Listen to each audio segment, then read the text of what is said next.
इतनी सारी चीज़ों के बारे में आपने बताया थी, आप क्या क्या करना चाहते थे, लेकिन फ्यूचर में इंसान का गोल होता है कि बस मैं एक चीज़ कर लूँ, ये मुझे मिल जाए तो बस इस यहाँ मैं रुक जाऊँगा। वो गोल आपके लिए क्या है? एक फैशन डिज़ाइनर, एक आर्टिस्ट, या फिर एक कंटेंट क्रिएटर? मेरी ज़िंदगी का ना सिर्फ एक ही गोल रहा है कि मैं रुकना नहीं चाहती। जैसे ये ना बहुत फिल्मी साउंड करेगा, जैसे हाँ बनी का कैरेक्टर ये बोलता है, लेकिन बनी के पहले से भी I used to believe in that, in this philosophy. तो कई बार ऐसा लगता है ना कि मंजिल तक पहुंचना ही सब कुछ होता है ना। हम सबके दिमाग में ये चलता रहता है कि मैं जब जिस दिन डॉक्टर बन जाऊंगा तो सब प्रॉब्लम सॉल्व हो जाएंगी, मेरे पास इतने पैसे आ जाएंगे तो एवरीथिंग विल बी सॉल्व, है ना, एवरीथिंग विल बी हैप्पी। लेकिन कोई इंसान क्या नहीं जानता वो ये है कि उस मंजिल तक पहुंचने का जो सफ़र होता है ना, वो जो जर्नी होती है वो ज़्यादा इंपॉर्टेंट होती है। अब मैं आपको एग्जांपल देकर बताती हूँ। एक इंसान है जिसके प्लेट पर हर चीज़ सर्व हो रही है, ठीक है, उसको डॉक्टर बनना है, he is a doctor by donation for example, या किसी को इतने पैसे चाहिए and his father will arrange for it. I am not saying this against a community, मैं जस्ट एक एग्जाम्पल दे रही हूँ। और एक इंसान है जिसको इतने पैसे कमाने के लिए सच्ची में मेहनत करनी पड़ रही है ना। डॉक्टर बनने के लिए he is actually devoting his 12-13 years to the career.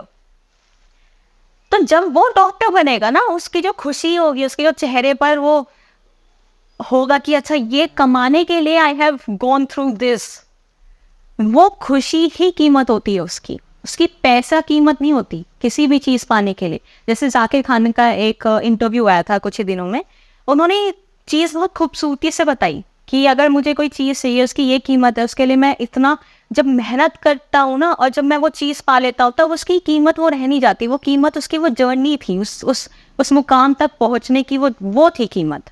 तो वो जो जर्नी हम जी रहे हैं ना, उस मुकाम, अल्टीमेटली ट्रुथ क्या है हमारा? डेथ। अल्टीमेटली हमारी जो मंजिल है वो डेथ है। तो मैटर क्या करता है उस डेथ तक पहुंचने की हमारी जर्नी, की हम वो कैसे जी रहे हैं। तो मेरे लिए वो ज़्यादा मैटर करता है, मेरे लिए सफ़र ज़्यादा इंपॉर्टेंट है। और सबसे इंपॉर्टेंट बात, हमराही भी, जो आपके साथ चल रहे हैं, उस सफ़र को तय कर रहे हैं आपके साथ, वो भी बहुत इंपॉर्टेंट। तो मंजिल तो मिल ही जाएगी, मंजिल मिले या ना मिले, लेकिन वो जो सफ़र है ना वो ज़्यादा इंपॉर्टेंट। तो इस सफ़र में आपको अपना हमराही मिला? हाँ यस बिल्कुल। उसका नाम हर्षित है। तो we have been friends for 10 years. हम स्कूल में मिले थे। तो ही कई बार कुछ लोग कहते हैं कि करियर और रिलेशनशिप, इन दोनों को अलग अलग रखना चाहिए, और आप दोनों चीज़ों को साथ में ले जाने की बात करते हो कि आप जो सफ़र जी रहे हो उसमें हमराही का रोल होता है। मुझे ऐसा लगता है कि touchwood I am being very lucky in this zone. जो if I speak about my partner, I don't know about कि किसी और की मैं बात नहीं कर सकती। I would talk about what I know. तो my partner have been very supportive of me. वो मुझे इतना जानते हैं जितना मैं खुद को नहीं जानती। तो he is been very very strong pillar of my life. जैसे मैं कंटेंट क्रिएटर ना होती अगर वो मुझे उस पहली वीडियो को बनाने का हौसला ना देते, है ना। तो सपोर्ट अगर आपकी ज़िंदगी में है एज अ पार्टनर, तो उससे तो बेस्ट कोई चीज़ हो ही नहीं सकती, आई गेस, है ना।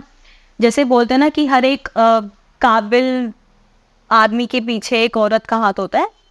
This goes similarly in other way also, क्योंकि relationship is a 2-way street, है ना। It's a give and take relationship.